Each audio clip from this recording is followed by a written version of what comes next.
출애굽기 15장 22절에서 27절 제가 한 절 보고 여러분 한 절 보고 교독하겠습니다.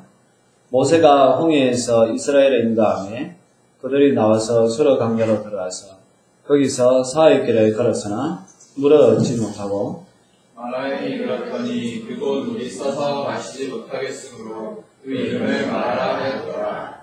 백성이 모세에게 원망하여 이르되 우리가 무엇을 마실까 하며 모세가 여호와께 부르짖었더니 여호와께서 그에게 한 나무를 가리키시니 그가 물에 던지니 물이 다르게 되었더라.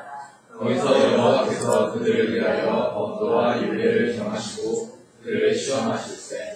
이르시되 너희가 너희 하나님 나 여호와의 말을 들어 순종하고 내가 보기에 의를 행하며 내 계명에 귀를 기울이며 내 모든 규례를 지키면 내가 애굽 사람에게 내린 모든 질병 중 하나도 너희에게 내리지 아니하리니 나는 너희를 치료하는 여호와이니라.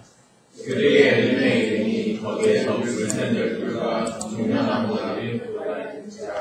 거기서 그들이 물구멍을 괜찮으시니라. 아멘. 오늘도 이 자리에 오신 여러분들의 주의 이름으로 환영하고 축복합니다. 우리가 모세의 삶을 통하여서 저와 여러분들도 이제 믿음의 사람들이 되기를 계속해서 말씀을 통하여 나누고 있습니다. 다시 한 번 더 말씀을 드리지만 성경의 이야기는 역사 이야기도 아니고요. 또 우리가 공부를 하는 것도 아닙니다. 성경 속의 이야기는 우리의 이야기고 또 성경 속에 말씀하시는 하나님은 지금도 살아계셔서 저와 여러분들에게 말씀하시는 분이시라는 것을 믿을 수 있기를 바랍니다. 왜냐하면 성경 속에서 사람들의 문제가 알고 보면 오늘 저와 여러분들이 겪고 있는 문제하고 똑같습니다. 오늘 본문의 말씀도 이제 그런 말씀인데요. 홍해에서 자신들의 믿음 없는 모습을 이스라엘 사람들이 보고서 이제 하나님께서 행하신 놀라운 일을 경험했지 않습니까? 홍해가 갈라지는 그런 이제 놀라운 일을 경험을 하고 너무나 감사하고 또 기뻤기 때문에 이 앞에 내용에 보면 모세가 하나님 앞에 찬양을 하고요. 또 모세의 누이 미레암이 이제 속을 치고 북을 치면서 찬양을 하고 모든 여인들이 함께 찬양을 합니다. 모든 이스라엘 사람들이 정말 하나님은 살아계시고 또 우리가 하나님을 믿으면 모든 것을 해결할 수 있겠다라고 생각을 한 것이죠. 이 정도 되면 이제 이스라엘 사람들의 믿음이 많이 성숙했지 않습니까? 그런데 오늘 본문에 보니까 하나님께서 이스라엘 백성들은 이제 강야로 이끌어 가시는데요. 거기에서 이제 사흘 길을 강야에서 걸었습니다. 사흘 길을 걸었는데 거기 마실 물이 없는 거예요. 어떻게 보면 이 이스라엘 백성들의 상황을 좀 이해도 가능하죠. 우리 보통 이런 환경 속에서도 사흘 동안 물을 마시지 못하면 얼마나 원망도 나오고 또 불평도 나오고 또 정말 이 죽을 지경이라고 그렇게 하지 않겠어요? 또 우리 입장에서는 만약에 이 사흘 동안 수도에서 물이 안 나온다든지 또 강이 마르면 누구를 원망하겠습니까? 막 정부를 향해서 대책을 막 내놓으라고 무능한 정부가 뭐하냐 뭐 그렇게 이야기를 하겠죠. 지금 이스라엘 백성들이 원망하는 거 그걸 상황적으로 보면 어느 정도는 이해가 됩니다. 우리가 어떤 사람이 원망하고 때로는 짜증 낼 때 왜 원망해? 왜 짜증내? 우리가 그렇게 이야기하지만 사실 그 사람의 입장에서는 원망할 수도 있고 또 짜증이 날 수도 있는 거예요. 우리도 어떤 사람을 보고 아이고 저 불평쟁이 원망쟁이 그렇게 할 그게 아니라 저 사람의 입장에서는 저럴 수도 있겠구나 그렇게 생각을 해야 되는 거죠. 근데 문제는 뭐겠습니까? 원망하고 불평한다는 것은 신앙을 가진 사람들 입장에서는 하나님에 대한 불신이라는 거죠. 상황적으로 봤을 때는 그럴 수 있지만 다르게 이야기하면 그 상황 속에 그러한 문제에 대한 답이 분명히 있는데 그 답을 찾으려고 하지 아니하고 그 상황만 보고 현실만 보고 짜증내고 불평하는 그러한 것이 불신과 연계되어 있다는 사실입니다. 오늘 이 말씀 속에도 보니까 사의 길을 걸어서나 물을 얻지 못했고 23절에 보니까 이 마라에 이르는데 그곳 물이 써서 마시지 못하게 했으므로 그 이름을 마라라 하였더라 라고 되어 있습니다. 이제 사의 길을 건너서 마라라는 곳에 갔는데 물이 있기는 있어요. 근데 그 물을 먹으니까 너무 쓰다는 거예요. 여러분 이 쓰다는 이 상황이 어느 정도냐면 이 본문보다 더 확실하게 나오는 또 다른 본문이 있는데요. 그 룻기서에 보면 옛날 우리 큐티에 보면 이제 룻기 말씀 과거에 했잖아요. 그 이제 룻기 말씀에 보면 나오미가 그 모압 땅에 갔다가 거기에서 자기 남편 엘리멜렉도 죽고 두 아들도 이제 거기에서 죽고 그냥 이 룻만 데리고 다시 이제 베들레헴으로 돌아오지 않습니까? 이 베들레헴에 있던 사람들이 자기 옛날에 과거에 자기 고향을 떠났던 그 룻이 나오미가 다시 돌아온 모습을 보니까 너무 몰골이 주체하고 완전히 얼굴에 시커멓게 타버리고 아무것도 없으니까 그 나오미 보고 너 나오미 아니야? 라고 해서 이때에 나오미가 뭐라고 이야기합니까? 앞으로 나를 나오미라고 하지 말고 마라라라고 한 거예요. 마라. 네. 그러면 좀 여러분 이해가 되시죠? 이 마라의 의미가 뭔지. 그럼 완전히 인생에 대해서 실패한 거, 그리고 완전히 인생에 대해서는 그냥 허무하게 살아간 그 상태라는 거예요. 이 물이 마라라라는 거는 그냥 단순히 쓰다는 것이 아니라 완전히 어떻게 보면 독과 같이 쓴 상태, 그런 것을 이제 이야기하는 거죠. 그러다 보니까 이제 이스라엘 백성들이 더 절망하는 거예요. 사의 길을 걸어서 이제 목이 말랐습니다. 그런데 이제 보니까 마라라는 곳에 가니까 물이 있는 거예요. 그 물을 보는 순간 희망을 발견했다. 하나님이 우리를 버리지 않았구나. 어떤 그런 생각을 가지고 그 물을 펄컥 마셨는데 그 물은 아니 마시면 더 못하다는 거예요. 너무나 쓰고 또 독성이 강해가지고 너무 고통스럽다는 거죠. 그렇게 되니까 24절에 보면 백성들이 모세에게 원망한다 라고 이야기하고 있습니다. 여러분 이렇게 이제는 백성들이 원망했을 때에 우리가 어떤 자세를 취해야 될까? 여러분들 인생에 있어서 이런 마라와 같은 쓴 순간이 있다는 거예요. 희망을 가지고 시작을 했지만 보면 어느 순간 그 희망은 사라지고 점점 더 절망 가운데에 빠지는 이제 그런 경우가 많이 있거든요. 우리가 신앙의 여정에도 그렇고요. 우리 인생의 모든 전반적인 여정이 다 그렇습니다. 우리가 어떤 일을 시작할 때는 대부분 다 뭘 가져야 희망을 가지잖아요. 사업을 하는 사람도 희망적으로 사업을 하지, 처음부터 막 절망적으로 사업하는 사람은 없어요. 내가 하면 잘 될 거라고 생각하면서 해요. 또 이제 교회를 개척하는 목회자들도, 본인이 교회를 개척하면 잘 될 거라는 그런 희망을 가지고 다 시작을 해요. 근데 막상 해보니까 점점 더 희망은 사라지고, 절망적인 그런 순간들이 막 찾아오는 거예요. 사업을 하는 사람도 그렇고 또 교회를 개척을 해서 정말 복음을 전하게 하겠다는 많은 목회자들도 그렇고 시간이 가면 갈수록 희망보다는 절망적인 그런 순간들이 많이 오거든요. 그렇게 될 때 우리에게도 알게 모르는 그런 이제 원망이 나올 수 있다는 거예요. 그게 이제는 사람에게로 가는데, 근데 하나님은 늘 그렇게 이야기합니다. 모세에 대해서 원망을 하지만 그거는 모세에 대한 원망이 아니라 누구에 대한 원망이라는 거예요. 하나님에 대한 원망이라는 거예요. 그래서 여러분들이 리더를 원망을 한다. 리더를 원망을 갖지만 사실은 하나님에 대한 원망이죠. 그럴 수밖에 없어요. 왜냐하면 당신이 왜 그렇게 해라고 하지만 사실 보면 하나님 보고 하나님 왜 이 사람을 리더를 세워가지고 우리가 이런 고생을 하게끔 합니까? 사실 그게 은연중에 들어가 있는 거거든요. 그러니까 하나님은 그걸 아신다는 거죠. 그럼 이제 리더의 입장에서 리더뿐만 아니라 여러분들이 그런 상황 속에 있을 때에 어떻게 해야 되겠느냐. 그러니까 우리가 모세의 믿음에 대해서 살펴보고 있잖아요. 모세는 25절에 여러분 25절을 보시기 바랍니다. 어떻게 했는가 하면 여호와께 뭐 했다고 되어 있죠? 부르짖었다라고 되어 있잖아요. 여러분 원망과 불평이 있는 그 상황 속에서는요, 하나님 앞에 나아가는 게 정답입니다. 왜냐하면 하나님 앞에 나아가면요, 이 모든 것이 정지된 상태에서 새롭게 시작할 수가 있는 거예요. 근데 사람과 사람끼리 하면요, 마음이 너무 분요해져요. 감정을 주체하기가 힘들어요.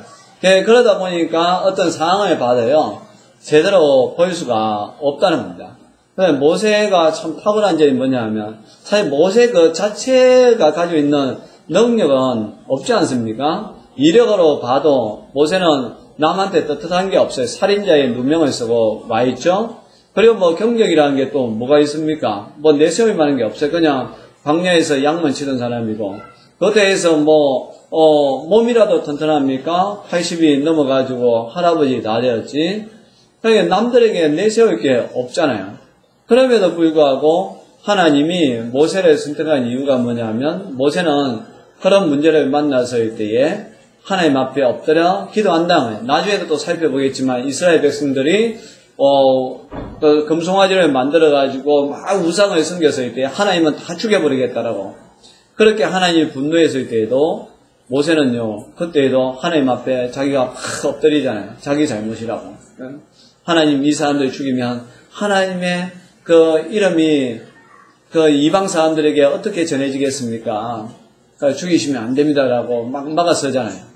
예, 그런 것이 이제 모세의 탁월한 거거든요. 모세 입장에서는 억울하다는 거죠. 자기도 무슨 잘못이 있겠어요. 자기도 뭐 리더가 되고 싶어서 됐나요? 하나님이 그냥 하라고 하니까 어쩔 수 없이 됐는데 맨날 그 백성들은 자기를 원망하지.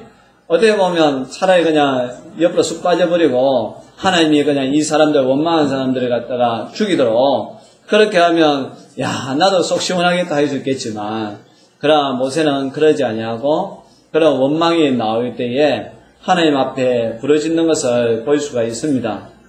그만큼 기도라는 것이 중요하다는 거예요. 그러니까 여러분들이 어떤 일을 하다가 잘 안 되는 경우 그것을 어떤 사람들에게 원망과 불평거리 아니면 또 여러분들 자신에 대해서 막 자책할 그럴 필요 없고요. 그럴 때 제일 먼저 중요한 것은 기도하는 자세입니다. 진짜 여러분 그거 중요합니다. 내 삶에 뭔가 꼬인다. 희망을 가지고 시작했는데 뜻대로 안 된다라고 해서 이때에 어떤 상황에 대해서 막 분석보다는 제일 먼저 중요한 것은 하나님 앞에 기도해보자. 고요하게 기도하면 그때부터 문제에 대한 해결을 하나씩 풀어갈 수 있게 된다는 사실입니다. 마가복음 9장에 보면 말 못하고 또 못 듣는 귀신 들린 어린아이가 있었지 않습니까? 워낙 이 귀신이 이 어린아이를 갖다가 사로잡으니까 이 아이가 때로는 불에도 들어가기도 하고 물에도 막 던지기도 하고 거품을 흘리고 이제 꼬꾸라지고 그렇게 하는 거예요. 저도 이제 이 상황을 갖다가 우리가 그냥 머리로만 그랬지 실제적으로 이제는 이렇게 귀신 들린 사람을 본 적이 없잖아요. 근데 오늘 아침 딱 보니까 페이스북에 제가 아는 친구 목사님이 자기가 작년에 이제 캄보디아에 선교하러 갔을 때에 이 아이가 있었다. 이 아이. 근데 이 아이가 결국 오늘 죽었다라고. 왜 죽었냐? 물에 빠져서 죽었대. 귀신 들렸는데 결국 그 귀신이 이 아이의 몸을 이끌고 물에 투신하게끔 했다는 거예요. 이런 귀신에 사로잡히니까 얼마나 고통스러운 나날을 보냈겠어요. 이 아버지가 마침 예수님의 일행이 자기 마을에 왔다는 소식을 듣고 이제 찾아갔는데 예수님은 그때 이제 산에 올라가 있었고 제자들만 있는 거예요. 그래서 그 제자들에게 부탁을 했겠죠. 우리 아이의 그 귀신을 좀 쫓아내달라. 근데 제자들이 해도 안 나가는 거예요.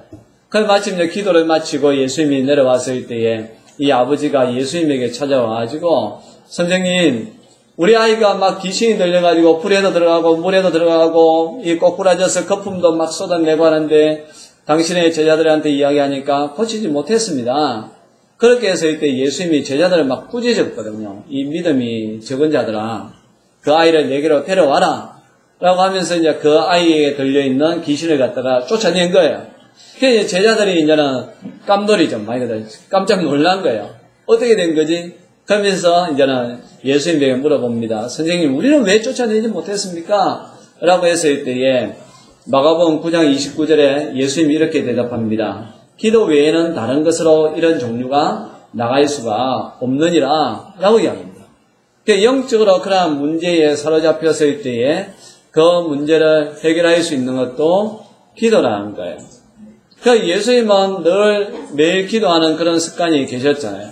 어떤 중요한 일을 앞두고도 기도하는 그런 모습이 있었지 않습니까? 또 하루의 일과를 마치고 또 기도하는 그런 모습이 있었잖아요. 제가 여러분들에게 주문하고 싶은 거는 여러분 그냥 하루를 그냥 시작하지 말고 꼭 기도하고 시작하세요. 또 어떤 일을 하려고 할 때에도 그냥 하지 말고 기도하고 시작하세요. 하루를 마쳤을 때도 기도를 하고 마치세요. 왜냐하면 여러분 내가 기도를 하면요, 기도하는 그 순간부터 어떤 세상을 바라보는 자세가 하나님의 자세로 세상을 바라보거든요. 네. 근데 기도하지 않으면 내가 하나님을 믿고 있다 하지만 사실 하는 방법은 다 세상적인 방법, 인간적인 방법으로 한다는 거예요. 그런 점에 있어서 기도가 중요하다는 거예요. 큐티하고 계신가요? 여러분 큐티하세요. 비록 제 얼굴이 보기 싫고 제 목소리가 때로는 귀에 거슬린다 할지라도 여러분 그래도 가만히 들어보면 하나님이 우리에게 원하시는 게 뭔가 뜻이 있구나라는 게 그 속에 담겨져 있습니다. 저도 잘 몰라요. 저도 모르지만 그런데 듣다 보면 하나님이 그 속에서 말씀하시는 게 있다는 거죠. 이 모세가 아까 이야기처럼 모세라고 해가지고 지리적으로 탁월한 거 그런 거 없잖아요. 지식이 탁월한 것도 아닌데 그럼에도 불구하고 하나님이 모세를 통해서 놀라운 일을 행하시는 것은 모세는 이런 문제가 생겼을 때에 제일 먼저 논쟁보다는 기도하는 사람이었다는 것입니다. 그리고 우리가 또 문제가 생겼을 때에 알아야 될 것은 자, 이 25절을 보세요. 모세가 여호와께 부르짖으니까 여호와께서 그에게 한 나무를 가리키시니 그가 물에 던지니 물이 달게 되었더라 라고 이야기하고 있습니다. 하나님께서 일하시는 방법은 어떻게 보면 특별한 것 같은데 그러나 또 가만히 보면 하나님이 일하시는 것은 또 이 평범한 가운데서 또 평범한 것을 통해서 놀라운 역사를 이루시는 것을 볼 수가 있습니다. 한 나무를 갖다가 가리켰잖아요. 그 나무가 무엇인지는 모르겠지만 어떻게 보면 그냥 마라라는 그 지역에 자생하고 있었던 나무겠죠. 모든 백성들도 보았던 나무고 모세도 보았던 나무지만 저 나무가 어떻게 이 마라의 선물을 갖다가 달게 할 거라고는 아무도 생각을 못했겠죠. 그러나 하나님께서는 모세를 향하여서 그 나무의 가지를 취하여서 물에 던지라 라고 이야기합니다. 그렇게 던지니까 그 물이 달게 되었더라 라고 이야기하고 있지 않습니까? 여러분 우리 삶에 어떤 문제가 일어났을 때 그 문제를 해결하기 위해서 우리는 가끔 막 특별한 걸 찾으려고 무진장 예를 많이 쓰고 있지 않습니까? 그런데 하나님께서 일하시는 방법은 굳이 그렇지 않더라도 내 삶에 있는 아주 작은 것, 소소한 것이라고 이야기하죠. 그 작은 것을 통하여서도 놀라운 일을 한다는 거예요. 여러분 사람과 사람이 이제 부서졌다라고 생각을 한번 해보세요. 관계가 부서졌을 때에 그 관계를 회복하기 위하여서 우리는 뭔가 특별한 걸 자동차를 한 대 선물로 줄까? 아니면 다이아 반지를 선물로 줄까? 그래서 이 부서진 관계를 갖다가 회복할까? 그렇게 생각할 수도 있잖아요. 그런데 또 의외로 그런 게 있죠. 잠깐만 손편지 있잖아요. 예. 그냥 나의 솔직한 마음을 담은 이 손편지 하나, 한 장, 두 장. 사실 그게 더 큰 놀라운 일을 할 수도 있는 거거든요. 사람의 마음을 움직이는 것에 있어서. 우리가 하나님 앞에 기도하면 우리가 할 수 있는 것, 그런 것을 통하여서 하나님이 놀라운 일을 행할 수 있게끔 한다는 사실입니다. 엊그제 이제 어떤 분이 그런 이야기를 하시더라고요. 그냥 이 카페에 이제 우유를 갖다 주시는 분이, 그분도 이제 교회 집사님이신데, 이제 여기 이제 우유를 갖다 주시면서 저를 보면서, 아유, 목사님은 이 카페도 하셔야 되고, 설교 준비도 하셔야 되고, 너무 바쁘시겠어요. 막 그러시는 거예요. 그냥 그분이 이제 봤을 때는, 이렇게 카페를 이제 운영을 하면서, 또 설교 준비를 하려고 하니까, 이중적으로 이제 시간이 되지 않겠냐라고 이제 이야기를 하시는 거죠. 그때 이제 제가 그런 이야기를 했어요. 아니, 뭐, 집사님, 뭐, 설교 준비가 뭐 따로 있습니까? 그냥 이 카페에서, 일어나는 일을 통해서 하나님께서 말씀하시는가. 뭐, 그걸 깨달으면 그게 설교 준비죠. 라고 했거든요. 여러분, 이게, 목사인 제가 생각하는 방법일까요? 아니에요. 여러분, 예수님이 어떻게 진리를 말씀하신 것 같아요? 예수님은 대부분의 비유는 일상생활 속에서 보았던 것을 통해서 말씀하시잖아요.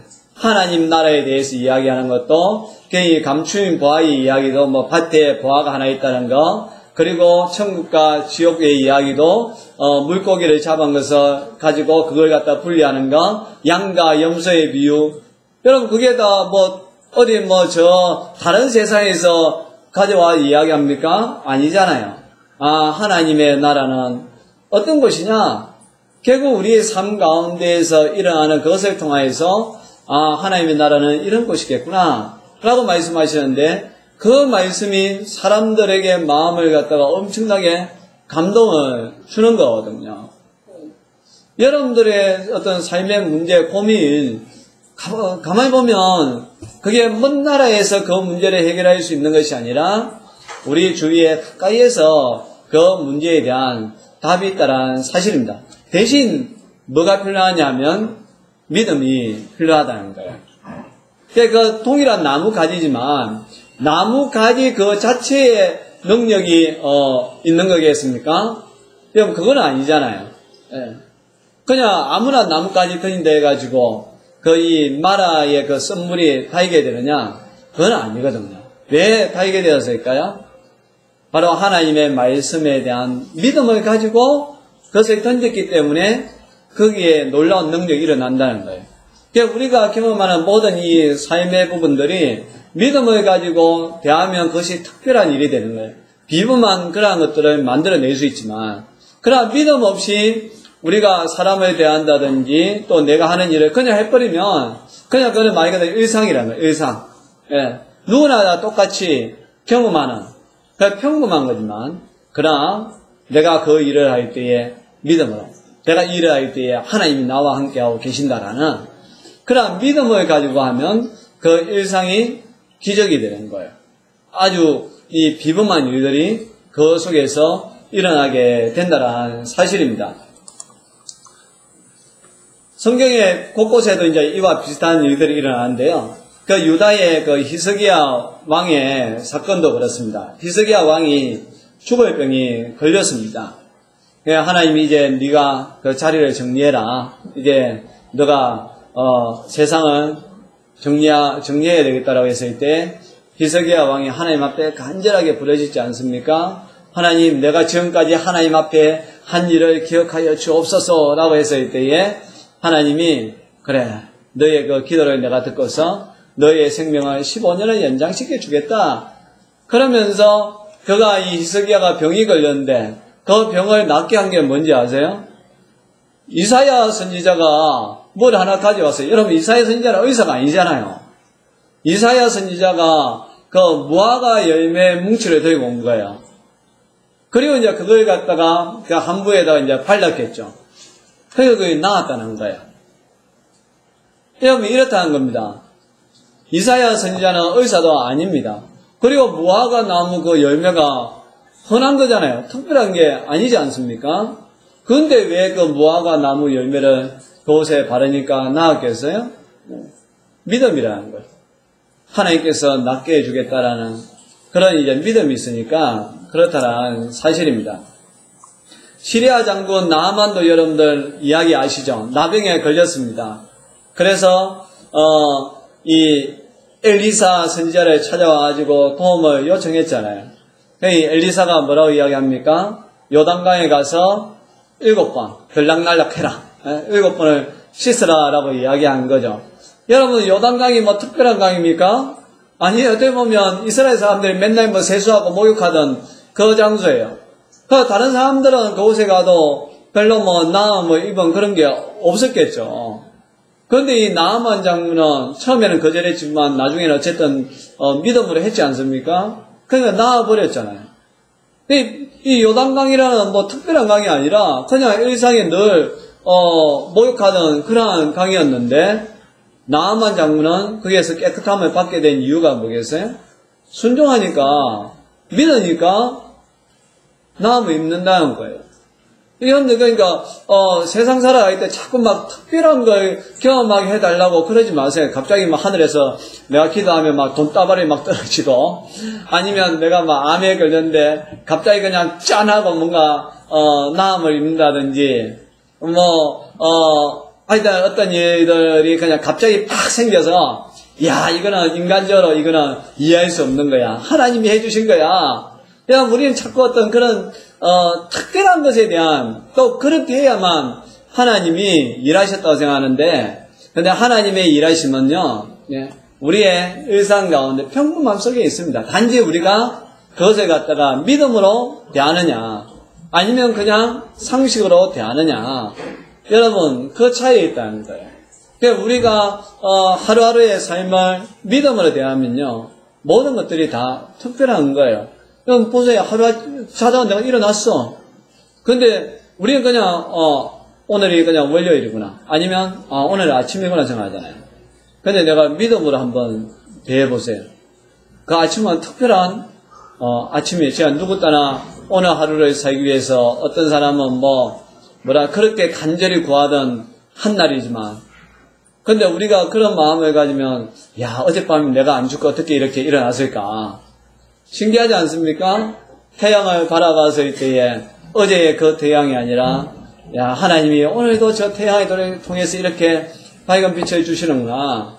여러분, 저와 여러분들의 만남도 그냥 매주에 만나는 아주 일상적이고 상식적인 그런 게 아니라, 야, 이번 주에도 이런 사람들과 목사님의 말씀을 들을 수도 있고, 나도 여러분들 볼 수 있는 이 특별한 하나님 안에서 아니고서야 어떻게 이런 일들이 일어날 수 있겠느냐 하면서, 여러분 이거 자체가 기적이라고 생각하면 놀랍지 않나요? 찬양을 하는 거죠. 여러분 시편 기자들 보세요. 우리는 일반적으로 그냥 저 산들을 바라보잖아요. 바다를 바라보잖아요. 근데요, 시편 기자는 그 산을 보면서요, 산이 춤을 춘다고 이야기하는 거예요. 그러면서 하나님을 찬양한다고요. 파도가 막 박수를 친대요. 파도가 박수를 치면서 하나님을 찬양한대요. 예, 여러분들은 바다 보면서 뭔 생각하세요? 저 하늘에 있는 바람 불 때에 저 산에 있는 나무들이 흔들릴 때에 어떤 생각하세요? 믿음으로 보니까, 예, 시인들은요, 야, 저 산들에 있는 저 나무들이 춤을 추는구나. 파도가 치니까 파도가 막 하나님 앞에 우리가 박수치면서 찬양하듯이 저렇게 파도가 박수를 치면서 하나님의 그 위대하심을 찬양하는구나. 예? 관점이 다르니까요. 이 표현이 다르지 않습니까? 믿음이라는 게 그렇다는 거예요. 그냥 평범한 나뭇가지 같지만, 그러나 모세가 하나님의 말씀에 따라서 그걸 믿음으로 떠니까 이 마라의 선물이 닿게 되었다. 그러니까 우리의 삶에서 일어나는 많은 문제도요, 그냥 특별한 것을 통해서 해결하기보다는 여러분 내가 삶의 태도를 좀 바꾸면 돼요. 사람에 대해서도요 좀 긍정적으로 좋게 그냥 바라보시면요, 원망보다는 감사가 나오겠죠. 네. 또 내가 처해 있는 어떤 어려움 있지 않습니까? 물질적인 그런 어려움, 어떤 그런 것들도 내가 이 반대로 믿음으로 대하면요, 하나님이 참 나에게 더 좋은 것을 주시기 위하여서 나를 연단하는 지금 과정이구나, 그렇게 생각하시면 된다는 거예요. 제가 어떤 목사님 설교를 들으니까 그런 이야기 하시더라고요. 이제 나중에 보면 이제 여호와 라파, 치료하시는 하나님에 대해서 이야기하시는데, 여러분 사람이요 병에 또 너무 안 걸리면 안 좋대요. 네, 다르게 이야기하면 면역이 안 키워진다. 면역이. 그러니까 요즘은 어린아이부터요, 하여튼간에 막 병이 안 걸리게 하려고 온만 수를 다 쓰지 않습니까? 그런데 그런 사람들이 한순간에 어느 날 훅 간다는 거예요. 작은 어떤 바이러스만 침투해도 이게 면역에 대해서 훈련이 안 되어 있으니까 한순간에 간다는 거예요. 그러니까 우리가 잦은 그런 이 감기라든지 아니면 작은 그런 이 병 같은 것에 대해서는요, 하나님이 내 몸을 더 건강하게 하기 위하여서 이렇게 하는구나. 그렇게 해야지. 내가 어제도 우리 자매보다 그런 농담삼아 이야기했는데 감기 걸렸다 하기에 야 어째 너는 나는 이 만성질환자인데 나보다 더 건강한 사람이 감기 걸리냐고. 지금 우리 아내도 지금 몸살로 골골골골 하고 있는데 이 신경을 써야 되는 나는 괜찮은데 이 건강하다는 사람들이 더 힘들다 하니까 야 이상하지 않냐 하니까 뭐 물론 맞죠. 그냥 나는 이제는 이 만성질환자이기 때문에 늘 이제는 신경을 쓰니까 그럴 수도 있고, 그러니까 이제는 여러분들은 건강하니까 말 그대로 이 건강에 대해서 신경을 안 쓰다가 이제 그런 바이러스가 들어오니까 약해질 수가 있는데, 그런 것도 그냥 감기면 감기가 왔구나. 그냥 그렇게 생각하세요. 그냥 내가 어떤 일을 하다가 안 되잖아요. 뭐 아까 이야기한 사업이라든지 이런 또 목회적인 그런 일에 있어서 안 되면 그냥 안 될 수도 있구나 해야지. 이거 어떻게 하나 내가 왜 그때 말리지 왜 안 말려가지고 아니면 누구 때문에 그거 이야기해봐야 그거 무슨 소용이 있냐는 거예요. 그 이스라엘 백성들하고 뭔 차이가 있다는 거예요. 그런데 이제 모세와 같은 태도를 가지잖아요. 문제가 있으면 하나님 앞에요. 그냥 먼저 기도하세요. 하여튼 문제가 생기면 하나님 앞에 먼저 기도하고, 그리고 또 이 평범한 어떤 그러한 것들을 하나님이 이 문제에 대한 해결해야 하는 그러한 믿음을 가지고 나아가야 한다는 사실입니다. 그리고 이제 세 번째는 우리 25절 하반부에 보면 여호와께서 그들을 위하여 법도와 율례를 정하시고 그들을 시험하실세라고 되어 있습니다. 하나님의 법도와 율례를 잘 지켜야 됩니다. 여러분 이 법도라는 게 이제는 우리가 흔히 이야기하는 토라입니다. 토라. 이 법도는 뭐냐면 좀 더 넓은 의미예요. 그러니까 어떤 방향을 갖다가 가리키는 것을 이야기합니다. 이쪽으로 가라. 흔히 이야기하면 십계명과 같은 거예요. 그냥 하나님을 잘 섬겨야 되고 이웃을 잘 섬겨야 된다. 이제 그런 넓게 이야기하는 게 이제 그게 토라고, 율례는 어떤 규례, 세부 규칙이랍니다. 613가지에 관한 거. 출애굽기 뒤에 보면 우리가 남의 물건을 훔쳤을 때 아니면 남을 죽였을 때 상세하게 이야기하고 있지 않습니까? 이 법도와 율례를 잘 지키면 우리가 오늘 말씀을 보면 질병이 걸리지 않는다라고 이야기하고 있습니다. 여러분 이상하잖아요. 하나님의 말씀을 잘 지키는 거하고 내가 병이 안 걸리는 거하고 상관이 없는 것 같은데 사실 상관이 있다는 거예요. 여러분 예를 들어서 옛날 황수만 박사님도 그런 이야기 하셨는데 왜 하나님이 주일을 쉬게 했을까? 어제 뭐 계속 일하는 게 낫다 생각할 수 있잖아요. 그런데 안식이 이런 사람을 위해서 주신 거라 분명히 예수님도 이야기했잖아요. 왜 주일에 예배드리고 왜 주일에 우리가 쉬어야 될까요? 도리어 더 열심히 일해서 돈을 벌 수도 있고 더 열심히 운동할 수도 있고 그런데 왜 쉬어라 하겠어요? 하나님께서 만드신 우리 인간의 생체 리듬이 그렇게 되게끔 해놨다는 거예요. 하나님이 우리 몸을 만들었는데 일주일에 한 번은 쉬어서 가게끔 해야 영과 혼과 육이 더 강건하게끔 하나님께서 정하신 법칙이 그렇다는 거예요. 그러니까 이제 그게 건강하다는 거예요. 그게 관련이 없는 게 아니라 관련이 있다는 거예요. 우리가 하나님의 말씀대로 하면 결국 하나님이 우리에게 복을 주신다. 건강의 복을 주신다는 거죠. 물질의 복도 마찬가지입니다. 여러분들이 하나님의 것을 하나님 앞에 드리면요. 순간적으로 내가 그걸 손해보는 것 같죠? 그게 적은 돈이 아니잖아요. 그런데도 하나님께서 그렇게 하라고 하면 내가 그 말씀에 순종을 하면 하나님께서 나중에 더 좋은 것으로 주신다는 거예요. 그게 보면 관련이 없는 것 같은데 알고 보면 다 관련이 있다는 거예요. 그렇기 때문에 법도와 율례를 지켜라. 그리고 그것을 가지고 내가 시험을 하겠다라고 말씀하고 있습니다. 여러분들이 이 땅에서 잘 되고 또 건강하고 또 여러분들의 영혼이 또 여러분들이 잘 되려면요. 무엇보다 하나님의 말씀을 잘 지켜야 됩니다. 그러니까 저도 이제 자꾸 느끼는 게 여러분 그 자꾸 세상 사람들 이야기, 의사들 이야기 너무 믿지 마세요. 의사들 이야기 자꾸 바뀌어. 옛날에는 다 그게 맞는 줄 알았어요. 뭐 그렇잖아요. 옛날에는 뭐 시소이도 뭐 333 이야기했잖아요. 하루에 3번 3분 동안 또 하나 3은 뭐죠? 3분 안에 그렇죠. 먹고 3분 안에 하루에 3번 그리고 3분 동안 하라 했잖아요. 그런데 또 어느 날 보니까 연구 결과 나와가지고 밥 먹고 바로 취소질 하는 건 좋지 않다. 밥 먹고 나서 40분 이후에 하는 게 도리어 건강이 좋다. 또 그런 이야기 하는 거예요. 옛날에는 뭡니까? 이 심장이 운동하지 말아야 되잖아요. 그거 건강에 안 좋다고. 그런데 또 최신 연구 결과에 의하면 오전에 운동하는 것보다 밤에 운동하는 게 더 좋다는 거예요. 네. 하여튼 뭐 음식도 보면 이 음식이 좋다면 우르르 갔다가 저 음식이 좋다면 우르르 갔다가 막 그러지 않습니까? 그러니까 그런데 너무 현혹되지 말고요. 그냥 하나님의 말씀을 보고 그냥 그래 주님이 부르시면 가는 거지. 그런 마음 가지고 하면 돼요. 여러분 먹을 때는요. 진짜 바울사도가 이야기한 것처럼 감사함으로 먹으면 버릴 게 없습니다. 이게 몸에 좋을까 안 좋을까 너무 심각하게 생각하지 말고요. 그냥 감사함으로 이게 먹을 수 있는 게 어디냐고. 네? 먹을 수 있는 이가 있다는 게 얼마나 감사하냐 하면서 그냥 감사함으로 막 먹어야지.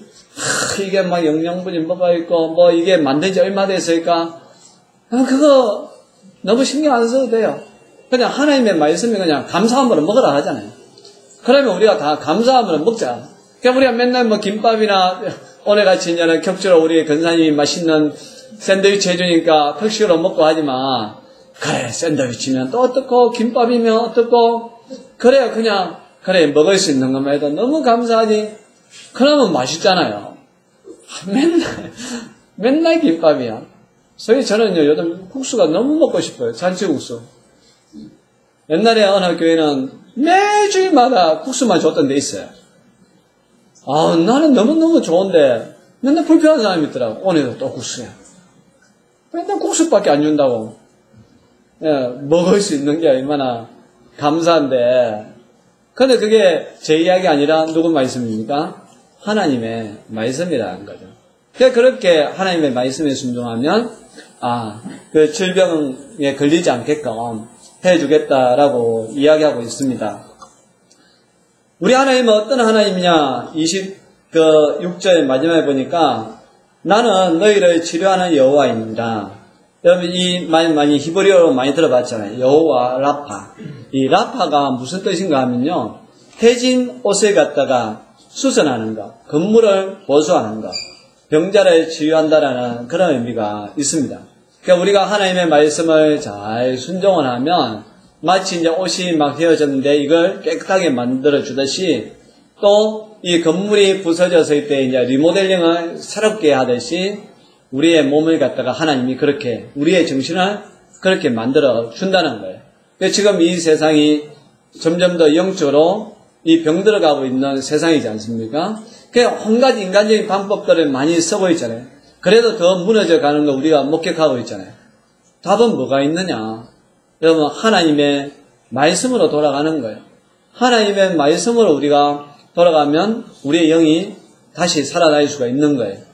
그걸 꼭 기억을 해야 한다는 사실입니다. 여러분 27절에 보니까 거기에서 조금만 더 가니까 뭐가 나옵니까? 엘림에 이르고 물샘 12가 종려나무 이런 그루가 있는지라 진짜 막 오아시스가 나타나게 된 거죠. 우리 이런 걸 잘 기억해야 돼요. 우리는 여기가 끝이구나. 더 이상 길이 없어. 아니, 도리어 우리가 믿음으로요. 한 걸음만 더 가면요. 바로 이 엘림과 같은 놀라운 세상이 있다는 겁니다. 우리가 그냥 어떤 절망적인 환경에서라도요. 여러분 원망과 불평보다는 하나님 앞에 기도하시기 바랍니다. 그리고 여러분의 삶 가운데의 모든 것들을 감사하고 믿음으로 또 다시 하다 보면 얼마 못 가서 그 마라와 같은 썬물이 있는 게 아니라 바로 이 엘림과 같은 종려나무도 있고 아주 물이 풍부한 오아시스와 같은 그런 여러분들의 삶이 나타날 줄로 믿습니다.